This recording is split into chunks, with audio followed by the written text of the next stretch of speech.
Akidah itu adalah iman itu sendiri dan pilarnya ada 6. Nah, itu akidah. Nah, jadi seorang muslim harus memiliki akidah yang benar. Seorang muslim harus memiliki akidah yang bersih yang disebut dengan salimul akidah. Kenapa? Kenapa harus seorang muslim itu memiliki akidah yang benar? Karena dengan memiliki akidah tadi, akidah iman yang benar, iman yang bersih, maka dia akan memiliki ikatan yang kuat kepada Allah Subhanahu wa taala. Nah, ketika dia seorang muslim itu memiliki ikatan yang kuat dengan Allah Subhanahu wa taala, maka dia akan menjaga dirinya dari perbuatan-perbuatan yang dilarang oleh Allah. Kemudian yang kedua, seorang muslim itu harus memiliki hati yang bersih, Mas Dirman. Kita harus tadi kan akidah yang bersih, akidah yang benar, yakin. Kemudian yang kedua, dalam kehidupan kita, seorang muslim itu harus memiliki hati yang bersih. Kenapa? Karena dengan memiliki hati yang bersih, seorang muslim itu akan melaksanakan semua perbuatannya itu hanya untuk Allah. Pelan-pelan, seorang muslim yang pertama harus memiliki akidah yang bersih. Kemudian yang kedua, seorang muslim itu dalam kehidupannya harus memiliki hati yang bersih. Nah, ketika seorang muslim itu memiliki hati yang bersih, maka dia senantiasa segala perbuatan yang dia lakukan itu hanya untuk Allah.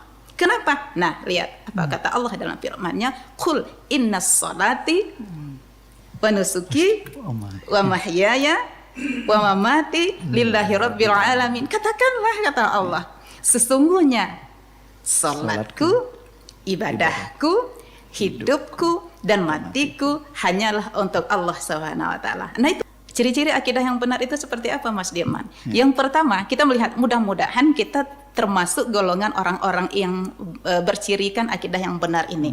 Yang pertama, amin insyaallah. Yang pertama, ciri-ciri akidah seorang muslim yang benar itu, yang pertama adalah ketika dia ridho Allah Tuhannya, dia ridho Islam agamanya, dan dia ridho Muhammad adalah nabinya.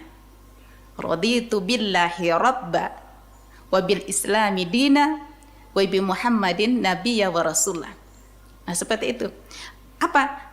Ketika seorang muslim mengatakan seperti ini, aku ridho Allah Tuhanku, aku ridho Islam agamaku, dan aku ridho Muhammad adalah nabiku. Ketika kita ridho, seorang muslim meridho ini, yang tiga ini, maka sungguhnya dia adalah akidahnya sudah benar tahap pertama. Sekarang pertanyaannya, Mas Dirman, ridho itu apa sih? Nah, kan kita sering dengar tuh ridho. Ridho itu adalah menerima dengan ikhlas dari hati yang paling dalam dan yakin bahwa aku ridho, aku menerima Allah itu sebagai Tuhanku. Itu akidahnya sudah benar. Ciri yang kedua, Mas Dirman, ciri yang kedua adalah dia tidak berbuat syirik.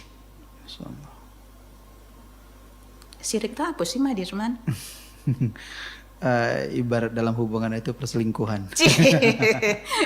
Jadi guys, menduakan. Nah, bahasa sekarang ya, bahasa sekarang itu syirik itu adalah perselingkuhan. Syirik kepada Allah berarti dia berselingkuh kepada Allah. Dia menduakan Allah di dalam kehidupan, dalam keimanannya. Jadi ciri-ciri kita ingin melihat apakah akidah kita sudah benar, lihat dulu yang keduanya. Ciri yang kedua, apabila kita sudah berselingkuh kepada Allah, berarti akidah kita rusak dong. Kenapa? Nah kan, dia tidak meyakini Allah. Nah, berarti yang kedua, ciri akidah yang benar itu dia tidak berbuat syirik. Yang ketiga, ciri akidah yang benar itu senantiasa dia selalu mendekatkan dirinya kepada Allah. Bagaimana cara mendekatkan dirinya kepada Allah? Yang melaksanakan semua perintah-perintah Allah dan meninggalkan semua larangan-larangan Allah Subhanahu wa taala. Kemudian di dalam ini yang senantiasa mengingat Allah, mendekatkan diri kita kepada Allah, itu di dalamnya ada juga mendekatkan diri kepada Allah dan mengingat akhirat. Banyak kita mengingat akhirat. Kenapa Mas Dirman kita harus banyak mengingat akhirat? Karena dengan mengingat akhirat tadi itu akan membuat kita fokus untuk beribadah.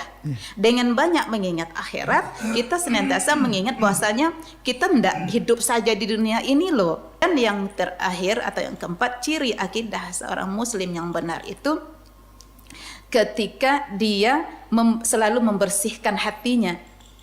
Membersihkan hatinya dari apa? Dari maksiat-maksiat. Pertama, maksiat dia kepada Allah. Jika dia berbuat maksiat, maksudnya berbuat maksiat kepada Allah itu dia berbuat dosa kepada Allah, maka dia harus wajib bertaubat. Dia wajib beristighfar kepada Allah.